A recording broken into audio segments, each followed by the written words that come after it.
Day two, we've got really which is the working bit for the workshop. So we've broken people into specific groups. One is the science fraternity, the science group. They're looking as a collective a lot more around the science, how that relates in terms of preparedness and what we plan for.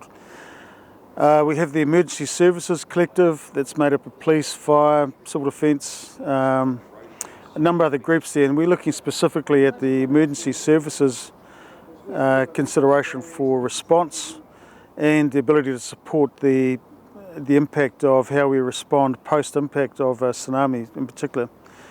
We also have a welfare group, and a welfare relief is the provision of critical services and commodities for supporting people, particularly as they've been affected by tsunami or being displaced from homes.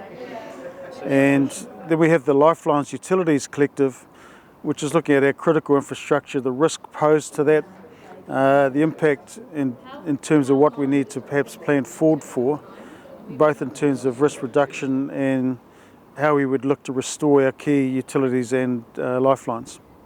Each group presents to the wider collective, and what we're doing there, we've had the groups record down their key themes and planning considerations.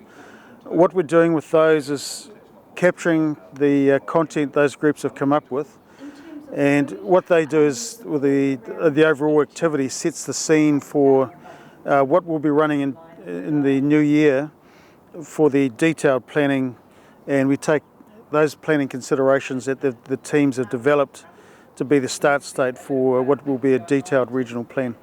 The takeout from particularly catastrophic events such as a magnitude 9 event for Hikurangi highlights that it's a very complex, and the magnitude of the event or the impact of that event will be something that largely will be beyond the scope of being able to deal with things regionally.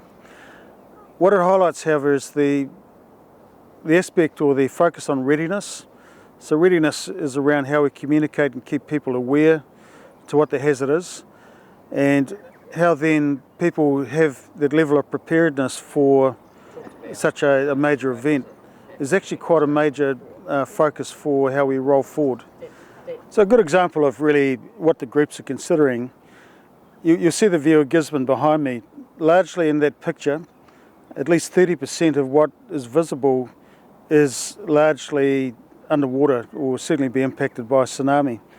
So as one of the problems for the groups will be around how do we deal with 21,000 people that are displaced from their homes and not having a home to go back to.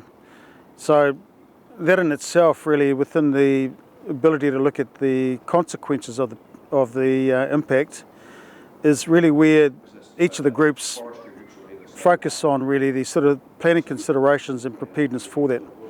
The great thing is, as a collective from across a number of different organisations, it allows us to really develop the themes that we take into our detailed plan.